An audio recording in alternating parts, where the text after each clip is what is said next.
7, 8, 9, 10 남았습니다. 영양가는 좀 떨어지지만 남 같아서 안 하고 싶긴 한데 그래도 여러분 아예 할 줄 모르시니까 시험 보기 전에 한 번만 훑어보고 가시는 걸 추천합니다. 다음 7번을 볼게요. 7번은 진짜 개꿀입니다. 7번은 여러분 이거 나오면은 절대 안 틀립니다. 그럼 이유만 하시면 돼요. 7번은 이유를 말씀을 드리겠습니다. 일단 들어가 볼게요. 부가가치에서 건물 등 감가상각 자산 취득 명세서입니다. 일단 여기 적을 수 없는 걸 생각해 볼게요. 감가상각 자산이라고 나왔죠. 토지 안 나오겠죠. 토지는 입력을 못 하겠죠. 감가상각 안 하니까. 그럼 토지 안 주겠죠. 혹시 주면 안 쓰면 되잖아요. 그 정도 아시면 되고. 그리고 뭐 건설 중인 자산은 어때요? 감가상각 안 하는데. 그리고 취득이라고 하기도 좀 그렇죠. 건설 중인 자산은. 그 정도 이슈만 생각하시면 되지 않을까? 그러니까 감가상각 자산이니까 감가상각 자산이 나오겠지 생각하시면 되고. 그리고 1번을 한번 해보겠습니다. 1번은 이기 확정인데요. 얘도 뭐 분기마다 다 하겠죠. 아무 때나 나올 겁니다. 그냥. 자, 이기 확정으로 들어왔어요. 3개 나올 겁니다. 3개. 자, 그럼 10월 6일 거 처음 거 생각을 해보겠습니다. 10월 6일 상호는 F2번으로 찾으시면 되는데 저는 그냥 적을게요. 주 전기자동차 사업자 등록번호. 이게 안 쓰면 안 넘어가지네요. 실제 없으면 안 되지. 자, 자산 구분. 첫 번째 거 자동차죠. 그럼 자동차 3번이죠. 촬영번. 공급가액 2,800. 세액 280. 적었습니다. 뭐 특이사항 없죠. 근데 아마 그 생각이 드실 것 같아요. 이거 불공 아닌가? 그 생각이 들 수 있죠. 왜? 세금 계산서 받았고 우리는 제조업이니까 비영업용이고 개별 소비세 과세 대상이잖아요. 그럼 8인승 이하 1000cc 초과 승용차라는 소린데, 근데 잘 생각해 보시면 이게 서류 이름을 생각해 봐요. 서류 이름이 공제받지 못할 매입세액 내역 명세서 이런 게 아니죠. 그냥 감가상각 자산 취득 명세서잖아요. 그러니까 감가상각 자산을 취득했으면 적으면 돼요. 그러니까 불공이랑 전혀 상관이 없지. 그건 우리가 이 차를 샀을 때 메인 매출연표에 불공 유형을 써서 적겠죠. 그럼 됐지. 그럼 우리는 그 280을 못 돌려받으면 되는 거 아닙니까? 근데 여기는 그거랑 상관이 없다고요. 그러니까 여기는 철저하게 감가상각비를 구하기 위한 용도예요. 그러니까 내가 감가상각해야 되는 자산이 몇 개인지 파악하는 용도예요. 그냥 정확히 말하면 감가상각도 아니야. 요거는 감가상각하는 건 또 따로 있거든요. 그건 참고로 좀 말씀을 드리면은 이 회계 쪽 있죠. 회계관리 첫 페이지 여기 왼쪽 밑에 보면은 고정자산 및 감가상각이 있거든요. 여기 고정자산 등록 여기서 감가상각비를 구한단 말이에요. 그거랑 같은 맥락이라고 보시면 돼요. 그러니까 우리가 그 감가상각을 해야 되는 자산이 몇 개 정도 있는지 파악하려는 목적이라 생각하시면 되거든요. 근데 불공이라고 안 적으면 안 되잖아. 무슨 말인지 아시겠죠? 그러니까 결론은 뭐다? 나오면 적으면 된다. 그러니까 안 적는 게 없어요. 두 번째 거도 1번 문제만 해볼게요. 두 번째 거는 기계 구입을 해서 기계를 구입했어요. 전자세금 계산서 받았고요. 그러니까 그게 안 중요하다는 겁니다. 증빙도 안 중요하고 샀다는 사실이 중요한 거예요. 11월 22일 상신기계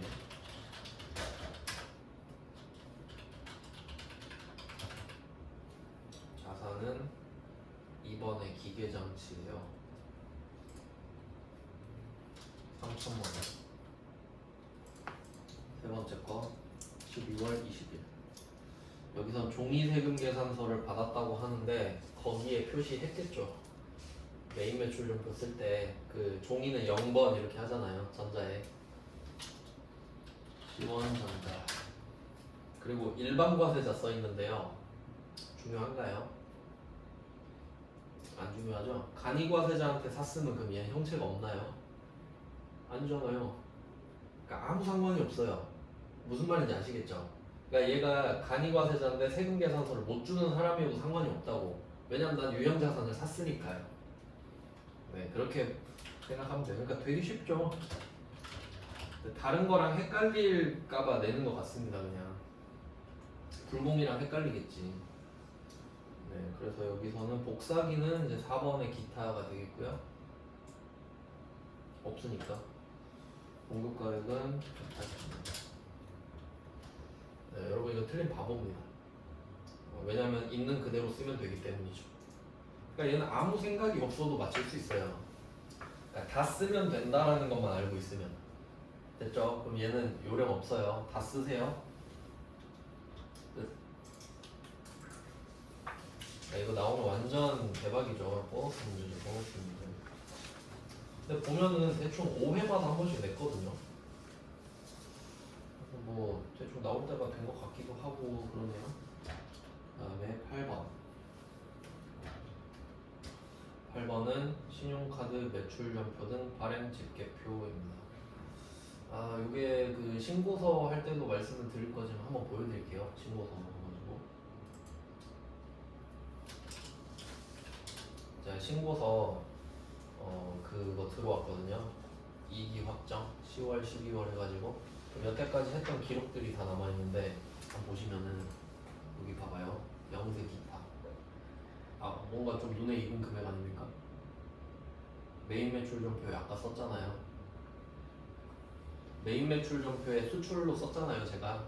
그리고 수출 실적 명세서로 땡겨갔죠. 근데 여긴 자동으로 반영돼. 왜? 신고서니까. 이런 식인 거예요. 그러니까 그 구상을 좀 하시면 될 것 같아요. 메인 매출점표랑 신고서랑 부속 명세서의 관계. 그러면 이렇게 반영이 됩니다. 근데 지금 말씀드리고 싶은 거는 신용카드 매출점표 등 발행이잖아요. 발행. 제가 빨간색이 판 거고 파란색이 산 거라고 말씀을 드렸는데 판 거니까 빨간색이죠. 그리고 3번 보시면 신용카드 현금 영수증 발행 과세 이렇게 되죠. 이게 그거예요. 지금 8번. 신용카드 매출점표 등 발행한 거잖아요. 그리고 우리가 과세사업자니까 당연히 과세일 거고요. 그러면 여기에 그 금액이 있다고 한번 해볼게요. 만약에 그 1번 문제의 첫 번째 게 2,500에 250 이렇게 나와 있는 거 있죠. 그러면 그걸 메인 매출점표에다가 쓰면 이거는 좀 예시가 좀 그렇긴 한데 그냥 카드 발급을 했다고 하면요. 여기 2,500, 250이 들어갈 거 아니에요. 그리고 250을 내야 될 거 아닙니까? 신고서에 자동으로 들어왔으니까.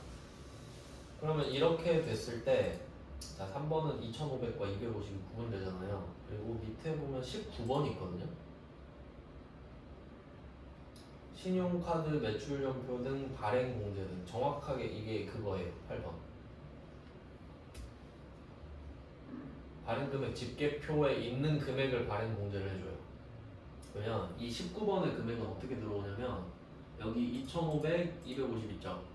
제가 발행 금액은 110%라고 말씀드렸죠. 그러니까 여기에 2,750 이렇게 들어오거든요. 원래 저절로 들어와요. 원래 저절로 연결돼 있어요. 근데 보시면 자 여기 오른쪽 있죠. 오른쪽 여기 봐봐요. 제가 클릭하고 있거든요. 클릭 안 되죠. 왜? 법인이니까 안 해준다고. 원래 1.3% 해준다 했잖아요. 안 해줘. 그러니까 한번 생각해봐요. 3번에 있는 금액을 합쳐서 19번에 적어야 되거든요. 근데 가끔씩 누가 물어봐요. 답에 이게 3번에 있는 금액을 쓰는 게 답으로 되어 있던데 안 쓰면 틀리나요? 이렇게 물어봐요. 한번 생각을 해봐요. 안 쓰면 틀릴지. 써도 안 써도 부가세를 더 내지도 않고 덜 내지도 않는데 그럼 여기 안 썼다고 틀렸다 해버려? 그건 아니겠지. 그러니까 내가 2,750을 여기 써서 1.3% 금액이 오른쪽에 나오면요 내가 이 금액을 안 쓰면 내가 손해지. 그럼 안 쓰면 틀렸다 하겠지. 맞죠? 정답이 아닌 거니까. 근데 우리는 이게 1억이든 2억이든 절대 안 해줘요. 그럼 여기에 안 썼다고 했다고 틀린다고 하겠어요? 안 그러겠지. 안 해줄 건데 해주지도 않을 거면서 너 왜 이거 안 적었어? 너 씨 안 돼. 그럼 안 되겠죠. 무슨 말인지 아시겠죠? 그러니까 융통성을 갖고 그런 거를 알고 계시면은 이거는 해설에 답이 써 있더라도 안 써도 틀리지 않는다는 걸 아시면 되죠. 불안하면 쓰시고. 전 안 쓰거든요. 안 해주는데 뭐하러 써? 그런 관계가 있습니다. 그러니까 제가 8번을 왜 내는지 모르겠다 말씀드린 거예요. 깎아주지도 않을 거면서. 근데 하라면 해야죠 뭐. 알고 싶다는데 뭐. 그러니까 왜 카드를 하면은 깎아주냐면 탈세할 의지가 없는 거잖아요. 그러니까 그 원래 1.3%인데 그 모텔 같은 데는 2.6% 해줘요. 거기가 현금을 많이 받으니까 뭐 그런 느낌이에요. 그럼 한번 해보겠습니다. 자, 부가가치 탭이고요. 자, 비슷한 애들이 또 모여 있어요. 신용카드 매출 전표는 수령 이거 해봤죠? 그 밑에 신용카드 매출 전표는 발행 이렇게 있는 거야. 그러니까 얘는 산 거, 얘는 판 거. 근데 지금 판 거 하고 있죠. 여기로 들어가시면 돼요. 자, 뭐 하는 건지 한번 해볼게요.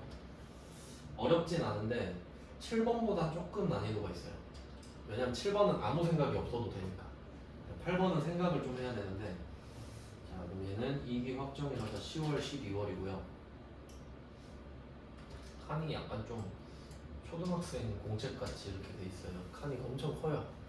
자, 그러면 우리는 과세 매출분이 기본이겠죠. 과세 매출분. 다음 신용카드랑 현금 영수증 이렇게 있다고 보시면 돼요. 체크도 여기로 들어가고요. 그러면 첫 번째 거를 볼게요. 10월 15일. 남산의 제품을 납품하고 세금 계산서를 발급했어요. 이게 포인트예요. 응? 없어. 종이 없어요. 없어요? 어제 주지 않았나? 안 줬어요? 없는 분. 아 그래요? 아 잠깐만 복사해 올게요. 있어요? 아 어제 다 줬죠. 아 죄송해요. 잠깐만요.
네, 그럼 13페이지의 1번 문제를 한번 보세요.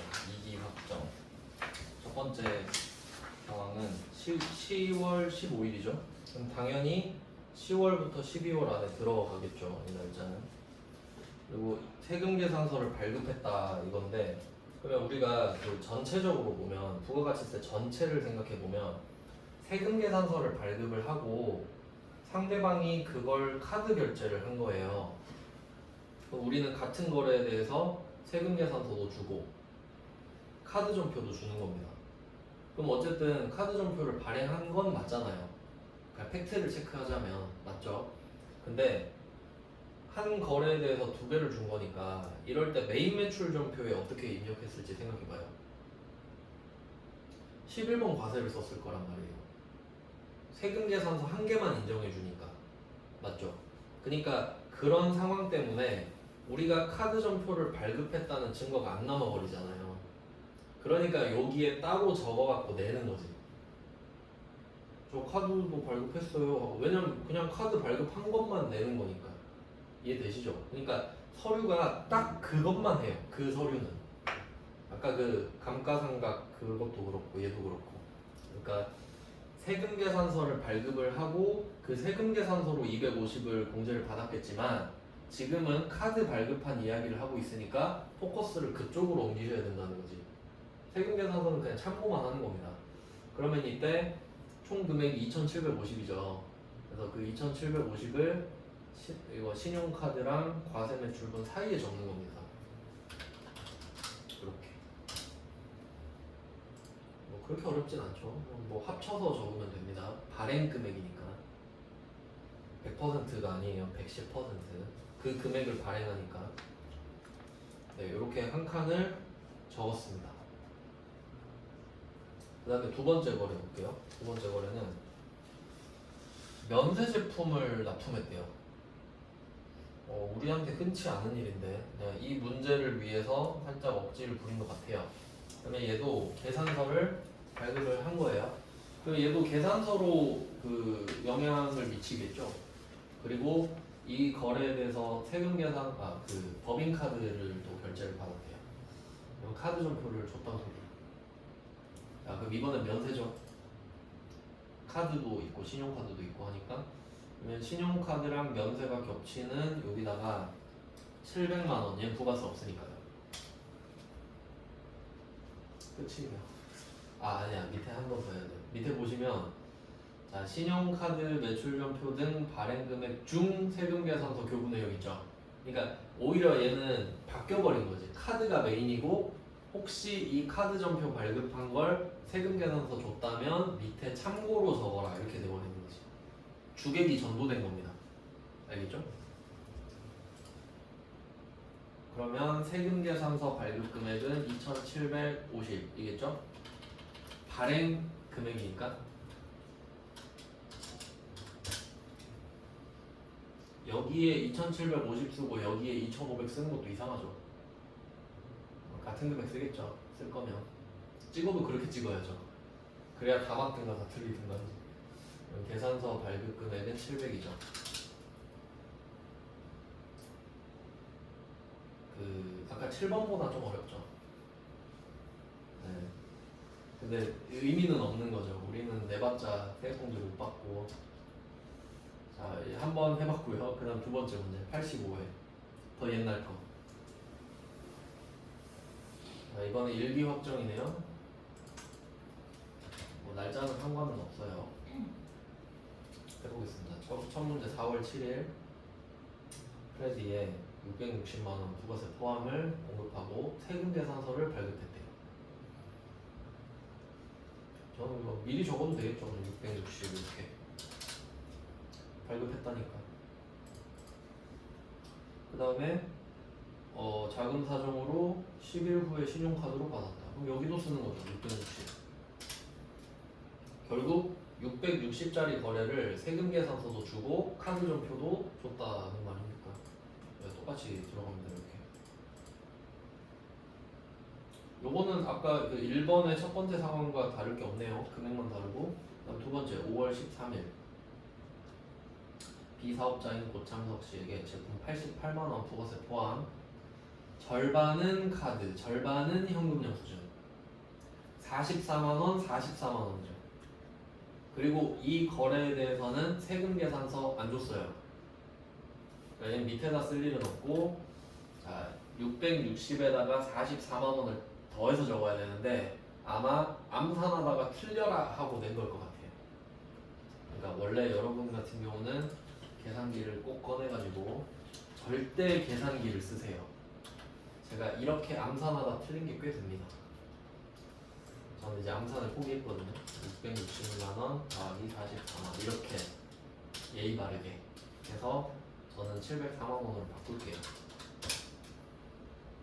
660 플러스 44니까. 그리고 현금 영수증은 그럴 필요 없이 44만 원이죠. 이렇게 푸는 건데,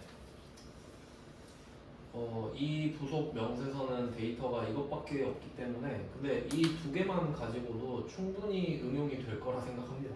그렇죠. 뭐 더 어려운 거는 없을 것 같고요. 네, 이런 느낌을 넣습니다. 그 다음에 9번과 10번.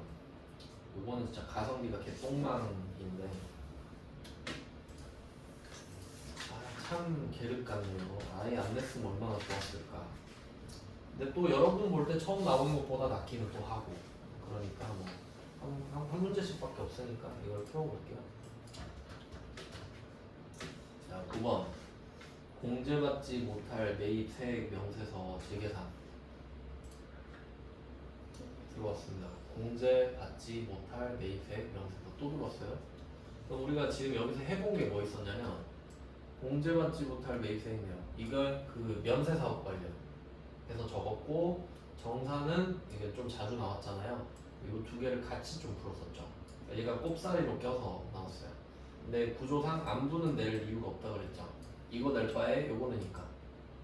그리고 얘도 이제 한번 보니까 단독으로 내기 너무 쉬우니까 얘랑 같이 낸 사례가 있다까지 분석이 끝났어요. 그러니까 같이 나올 확률이 좀 있어졌지 이제. 근데 얘는 주제가 아예 다르기 때문에 같이 낼 수 없거든요. 그러니까 얘는 이제 떨어져 있을 수밖에 없어. 근데 원래 이게 되게 어려운 주제라서 안 냈던 것 같거든요. 근데 어떤 용감한 애가 한번 냈네요. 한번 재계산 해보겠습니다. 그러니까 좀 차이가 뭐냐면, 이 안분이랑 정사는 예정, 확정으로 루티너하게 가는 거거든요. 루틴리. 그냥 이렇게 하고 또 하고 또 하고 계속 하는 걸 1년에 2번씩 계속 해. 그냥 금액의 문제라고 했거든요. 근데 제 계산은 특정 요건이 갖추어졌을 때만 한 번씩 해요. 그 차이예요. 그러니까 정산 내역은 1년에 2번씩 하는 거야 항상. 근데 제 계산은 안 할 수도 있고 할 수도 있는 거지. 그 정도의 느낌입니다. 그러니까 제가 정산할 때 말씀드렸던 게, 약국 이야기 하면서 약국에서 쓸 그 테이블이나 뭐 형광등 이런 것들 공통 매입세액이라고 했잖아요. 그래서 그 산 것들을 얼마를 못 돌려받을 거냐를 했죠. 근데 그 뒤에 그 가격을 재계산하는 거예요. 또 한번 끝내놓고 또 계산한다고. 뭐 그런 내용이에요. 정산 원래 하는 거고 재계산은 이거 좀 이렇게 됐는데 한 번 더 해야겠는데 이런 느낌이라서. 근데 여러분이 별로 구분할 이유는 없어요. 언제 하는지 물어보진 않으니까 그냥 나오면 하면 되는데, 그러니까 제가 말씀드리는 이유는 얘 둘이 비슷할 거란 겁니다. 얘 둘이 크게 다르지 않을 거란 거지. 왜냐면 그 명분이 같으니까요. 이유가 같으니까. 해볼게요. 자, 일기 확정입니다. 얘도 확정을 주겠죠. 그건 아닌데 그냥 할게요. 4월, 6월 일기 확정 들어왔어요. 하나밖에 없으니까 이 안에서 최대한 데이터를 뽑아내야 되는데, 자, 자산 보시면은 건물, 구축물, 기타 자산 이렇게 돼 있죠. 딱 두 개만 나와요. 딱 두 개만. 그리고 이거 객관식 시험에서도 나온 적 있거든요. 좀 알아두시면 좋은데, 이거는 클릭하면 나오는데, 그럼 지금 건물이랑 원재료가 있거든요. 여기서 이론적으로 알고 계셔야 될 게 뭐냐면, 원재료는 X표를 치셔야 돼요. 원재료는 X표를 치세요. 왜 그렇게 되냐면, 원재료는 방법이 다르고요. 감가상각 자산만 지금 해요. 재계산은. 그래서 원재료는 안 합니다. 딱 봐도 보시면 건물, 구축물, 기타 자산 이렇게 돼 있잖아요. 그러면 아까 감가상각 자산 들어가 보셨죠? 거기서는 항목이 좀 많았거든요. 건물, 구축물, 기계, 차량, 문방구, 기타. 근데 여기서는 2, 3, 4가 그냥 기타인 거야 다. 뭐 그 정도 보면 분류가 다른 거예요. 그러니까 범주는 똑같은데 4개로 나눴냐 2개로 나눴냐 뭐 이 정도 차이만 있는 건데, 근데 여기 원재료는 없다는 거예요. 재고자산은 우리가 쓰려고 산 게 아니잖아요. 감가상각 안 하잖아요. 그러니까 없어요. 원재료는 안 해요. 그러니까 원재료 X. 그러니까 그것 때문에 낸 걸 수도 있어요. 원재료 안 해요. 그럼 건물은 해야 되죠. 건물을 클릭해 보겠습니다. 데이터는 안 불러볼게요. 자, 보시면 체감률 5 써있죠. 이게 뭐냐면 퍼센트거든요. 요게 그 6개월마다 진행되는 거예요. 그러니까 부가가치세 하면 항상 제가 말씀드렸죠. 부가가치세는 1기, 2기가 있다. 6개월, 6개월이다. 항상 6개월 단위입니다. 기준은. 그러면 얘는 6개월이 지나면 5%가 날라갔다고 치는 겁니다. 그러니까 가정이에요, 가정. 6개월에 5% 날라간다고. 그러면 건물, 구축물도 말고 기타 자산도 제가 한번 클릭해 볼게요. 25점. 이거 나왔어요, 객관식에서. 재계산할 때 건물, 구축물은 5%, 기타는 25%. 나왔었습니다. 그냥 알면 맞히는 거였죠. 근데 만약에 센스가 있는 사람이라면 몇 퍼센트였더라? 여기 들어와서 클릭해보면 되지. 시간에 여유가 있으면. 근데 그것도 알아야 보죠. 어디 있는지 알아야 되니까. 뭐 그 정도 참고하시면 되고요. 그러니까 이게 무슨 말이냐면 건물 구축물은 체감률이 5잖아요. 그러면 1년에 10씩 나가 떨어지는 거예요. 그럼 얘는 10년이 지나면 없어졌다 보는 겁니다. 그런 느낌이에요. 6개월에 오니까. 그러면 기타 자산은 어떤 느낌이에요? 2년. 2년 되면 계산을 아예 안 해버려요. 그러니까 건물은 마지노선이 10년이고 기타 자산은 2년이에요. 그러니까 그걸 각각 넘어가 버리면 재계산을 할 이유가 없어지지. 이미 끝나버렸으니까. 근데 그 전에는 하는 거예요. 그러니까 뭐 그런 거예요. 그러니까 원래 좀 너무 복잡해서 이 필요가 없어서 깊게 설명을 안 드립니다. 자, 그럼 그렇게만 하고 볼게요. 자, 그리고 건물 그럼 해야 되는데 건물을 2억에 샀어요. 그럼 정산 때도 말씀드렸는데 건물 가격은 의미 없죠. 부가가치세만 계산하는 거잖아요. 그래서 2천만 원만 표시하시면 돼요. 써 있는 것도 해당 재화의 매입세액이라고 써 있잖아요. 그래서 2천만 원만 표시하시면 되고요. 그 다음에 취득 연월. 요거는 그 부동산 할 때랑 좀 비슷한데 지금 1번 문제가 18년이니까 지금이랑 5년 차이가 나요. 그래서 5년을 더해서 풀겠습니다. 그러면 건물이 취득일자가 2017년이에요. 6년 더하면 5년 더 해야 되죠? 5년 더하면 2022년입니다. 그래서 저는 취득 연월을 2022년 2월 이렇게 쓸 거예요. 그리고 여기서는 일을 안 써요. 왜냐면 그 감가상각도 원래 월할인 거 아시나요? 12로 쪼개요. 그러니까 365로 쪼개지 않아요. 그러니까 그게 그냥 회계 특징이라 생각하시면 돼요. 감가상각은 월 단위다라고 보시면 되는데, 근데 지금 감가상각 범주는 아닌데 세법이니까. 근데 얘가 알아서 하겠다는 소리입니다. 어쨌든 월할로 지가 알아서 계산을 해줍니다. 다행히. 원래 이거 계산하는 방법도 따로 있거든요. 근데 얘가 해줘 다행히. 그럼 보시면은 90이 남았다. 뭐 이 정도 이렇게 돼요. 이 건물에 대해서는 끝이에요. 그럼 건물에 대해서 우리가 알아야 되는 거는 건물 구축물인지 알고 2천만 원 알고 취득연월 알고 그 다음에 이건 몰라도 돼. 지금 구해줬으니까. 그 다음에 이 단기 직전 가겠습니다. 그럼 지금 1번 문제가 그 18년 일기 확정이잖아요. 일기 확정. 그러면 표 두 번째 거 있죠. 거기 보면은 맨 오른쪽이 18년 일기 아닙니까? 그러니까 이게 단기가 되는 거예요. 그리고 또 오해하시면 안 되는 게 그 회계기간이랑 부가가치세랑 헷갈리면 안 돼요. 그러니까 회계기간은 우리가 보통 전제를 1월 1일부터 12월 31일로 그냥 피스칼 이어라고 해서 말 그대로 회계기간이에요. 그러니까 우리는 언제부터 언제까지를 한 단위로 볼래. 그리고 이때 회계기간을 말할 때 이걸 단기라 그러거든요. 해당 기간이니까. 맞죠? 그럼 작년은 전기고 내년은 차기가 될 거 아니에요. 근데 부가가치세법 이야기할 때도 있죠. 부가가치세 이야기할 때도. 그러면 지금이 2023년 3월 14일인데 이월 1일부터 6월 30일이 1기죠. 7월 1일부터 12월 31일까지가 2기죠. 그럼 지금 오늘 날짜로 당기는 1기예요. 1년이 아니라. 맞죠? 그러니까 상대적으로 보셔야 된다는 거지. 상대적으로. 그러니까 그 여러분이 그 누구의 뭐 아들 딸이기도 하고 누구의 친구이기도 하고 누구의 애인이기도 하듯이 난 똑같잖아요. 근데 회계 기간 하면 너 뭐야 저 지금 당긴대요 이렇게 말을 하고 그럼 부가가치세는 너 뭐야 당기 1기요 이렇게 해야 된다고. 알겠죠? 그러니까 어디서 말하느냐에 따라 조금씩 달라질 수 있잖아요. 그러니까 지금 당기는 회계 기간이 아니라고요. 알겠죠? 그러니까 1년이 아니야 지금 당기는. 1기인지 2기인지 물어봐. 그러니까 이 두 번째 표에 18년 1기 맨 오른쪽에 있잖아요. 여기 당기라고 쓰셔야 된다고.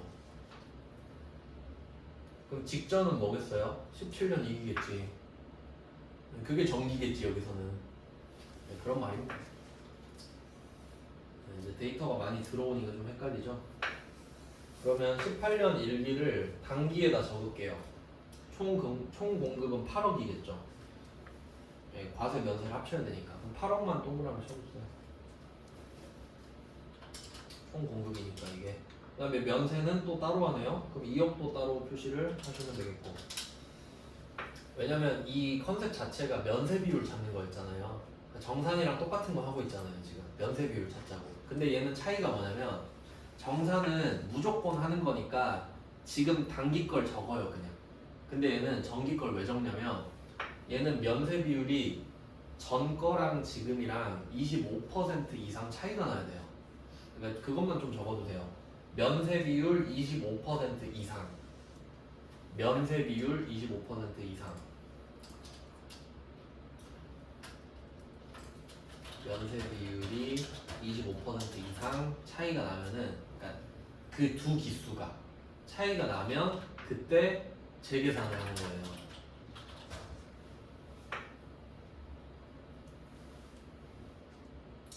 그러면 이게 무슨 말이냐면, 그러니까 직전이랑 단기랑 이제 6개월 차이 나는 거 아시죠? 그러면 직전이랑 단기랑 면세 비율이 23% 차이 난 거예요. 그럼 재계산 해야 안 해요? 안 해. 그럼 문제 안 되겠지. 근데 지금은 재계산을 냈다는 뜻 자체가 면세 비율이 25% 이상 차이가 났다는 소리입니다. 그리고 여기서 25% 이상 차이가 났다는 거는 커져도 되고 작아져도 돼요. 차이라고 말씀드렸습니다. 차이. 그러니까 증가라고 말 안 했죠. 차이는 올라간 것도 차이고 내려가도 차이죠. 그러니까 마이너스가 떠도 상관없어. 25% 확인만 하면 돼. 자, 그럼 한번 해볼게요. 자, 단기 거는 면세 비율이 나왔습니다. 직전은 일단 이론상 17년 2기죠. 얘는 6억이에요. 면세는 3억이에요. 어때요? 마이너스 25가 됐죠. 그럼 25 딱 25 차이가 났네요. 거짓말같이. 그니까 낼 수 있는 거야. 24였으면 이거 성립 안 합니다. 이렇게 푸는 거예요. 그냥 뭐 방법만 아시면 되죠. 그래서 재계산을 한 결과 우리는 450을 토해야 됩니다. 나 면세 비율이 작아진 거네. 아, 그럼 이거는 불공이 적어지니까 우리는 이득을 본 거겠네요. 근데 몰라도 되죠. 그냥 하는 법만 하시면 돼요. 그러면 정리할게요. 재계산의 첫 번째 포인트, 재고자산 안 한다. 제꼈죠, 원재료? 두 번째, 25% 이상 차이 나야 된다, 면세 비율이. 근데 이 문제를 냈다는 것 자체가 25% 이상이란 소리다.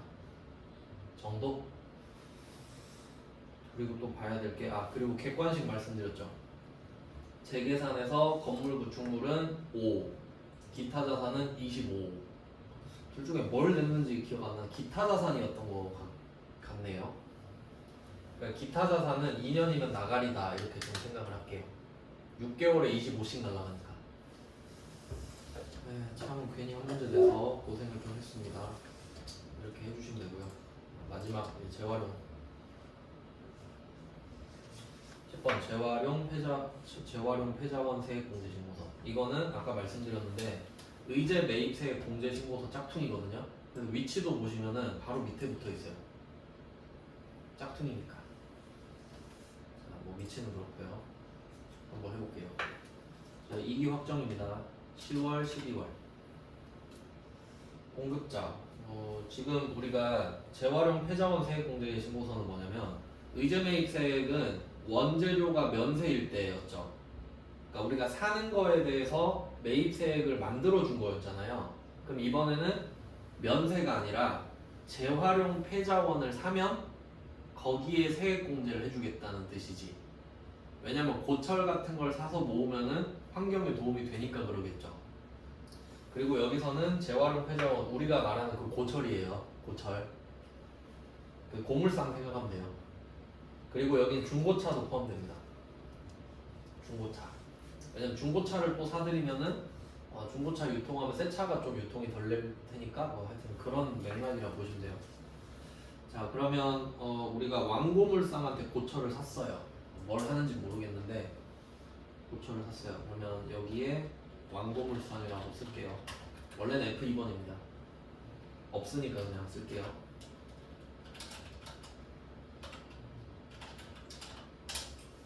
자, 썼는데 이제 거래 구분이 딱 떴잖아요. 그러면 그 의제 매입세 같은 경우는 우리가 사는 원재료 자체가 면세라는 전제가 깔려야 되죠. 그러니까 계산서, 카드 정표 이렇게 나왔잖아요. 면세 물건을 계산서 받고 샀냐, 카드 정표, 현금 영수증 받았냐 이거였는데, 근데 여기 보니까 계산서랑 영수증이 써 있죠. 그러면 영수증도 된다는 소리네. 그럼 오히려 반대로 생각해봐요. 카드 정표는 안 된다는 소리네. 그러니까 답이 나와 있는 겁니다. 이게 실무가 이걸 좀 잘 활용하셔야 돼요. 실무 시험은 내가 다 할 필요가 없어요. 왜냐면 쓰는 것만 적용을 시켜놨을 거 아니에요. 그러니까 이게 답이야 그냥. 그러니까 답을 보고 문제를 푸시라는 거예요. 내가 끄집어내서 막 답을 찾으려 하지 말고. 그리고 보니까 고철 사면서 영수증 받았죠 지금. 그럼 영수증 클릭하면 되지. 그러니까 여기서 영수증이 되나 이 고민을 할 이유가 없다는 거지. 적혀 있는데. 네, 이렇게 좀 요령껏 하시라는 겁니다. 자, 그리고 고르는 겁니다. 중고차냐, 기타 재활용, 폐자원이냐. 중고차 아니죠? 고철인데. 그리고 참고로 중고차는 탈 수 있는 중고차를 말해요. 폐차시킨 중고차가 아니라. 네, 그러니까 차대 번호도 있고 막 그래요. 그러면 기타 재활용 폐자원이야. 분명, 고철. 수량 200. 그리고 또 이 기타 재활용 폐자원을 고르면요 중간에 차량 번호랑 차대 번호가 있는데 이게 건너뛰어집니다. 고철엔 차대 번호가 없잖아요. 근데 중고차를 고르면 쓰라 그러겠죠. 그럼 쓰시면 되고. 탈 수 있는 차니까 두 개 다 있는 거죠. 폐차시킨 건 없을 거 아니에요. 자, 취득 금액 465만 원. 자, 이거는 한번 생각해 보세요. 이건 그냥 쓰면 되죠. 있는 그대로. 근데 이거 하나 아셔야 돼요. 공제율 103분의 3, 110분의 10. 그러니까 이게 의제 매입세 포맷을 완전 따라한 거 맞죠? 그럼 뭐가 뭔지 알아야 되잖아요. 근데 이건 쉬워요. 이건 안 틀리실 것 같아요. 중고차가 더 크죠? 많이 해준다. 고철 작죠? 적게 해준다. 103분의 3. 고철은 103분의 3, 중고차는 110분의 10. 이것만 알면 풀 수 있을 것 같습니다. 혹시 낸다고 해도. 네, 이렇게. 그러니까 지금 우리가 알아야 되는 건 얘밖에 없는 거지. 영수증도 다 나와 있었으니까. 자, 그 다음에 취득일자를 마지막에 써주시고요. 10월 6일. 자, 근데 여기서 끝나면 얼마나 좋습니까? 그 의제 매입세액도 위쪽 아래쪽 따로 있었죠. 의제 매입세액 제가 밑에 4칸 막 그리면서. 근데 보니까 얘도 그래. 왜냐면 짝퉁이니까.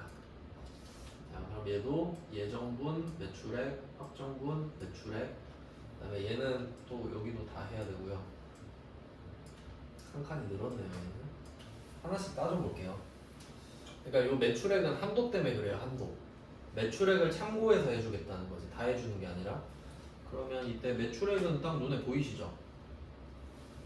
개월수를 좀 써볼까요? 그러니까 지금 이 그 10번 재활용 회자원 이게 2기 확정이잖아요. 근데 여기서 예정 확정을 나눴다는 거는 예정이 7에서 9라는 소리고 확정이 10에서 12라는 소리가 되죠. 이게 상황에 따라 다르다 그랬잖아요. 그러니까 지금은 3개월씩 당연히 나누니까 말을 따로 하는 겁니다. 그럼 여기다가 적으면 되겠네. 매출을 적고 그럼 이게 5,800, 6,300인 거 아시겠죠? 적으면 되고요. 그 다음에 오른쪽으로 갑니다. 오른쪽은 당기 매입액 써있거든요. 당기 지금 부가가치세죠. 당기 6개월 말하죠. 그럼 얘는 7월부터 12월이죠. 당기. 그러니까 확정은 상황에 따라 3개월, 6개월 달라질 수 있거든요. 근데 기는 예외 없어요. 1기 하면 6개월이지 그냥. 그래서 얘는 6개월입니다. 요것만 잘 구분하시면 돼요. 왼쪽은 3개월씩, 오른쪽은 6개월. 자, 그럼 세금 계산서 한번 볼까요? 자, 오른쪽에 보시면 두 번째 표 오른쪽에 매입 공급가액 세금 계산서 있죠. 근데 얘는 3개월씩 나눠져 있는 거죠. 근데 여기 당기 매입액이죠. 두 개를 합쳐서 동그라미를 쳐주세요. 그러니까 6개월 동안 받은 세금 계산서를 적으라고 한 거니까 9,500만 원인 거죠. 요 정도 하실 수 있죠. 네. 그 다음에 영수증 등 이거는 밑에 안 써있죠. 잘 생각해 보세요. 지금 오늘 10월 6일이죠. 고철 샀죠. 뭐 받았어요?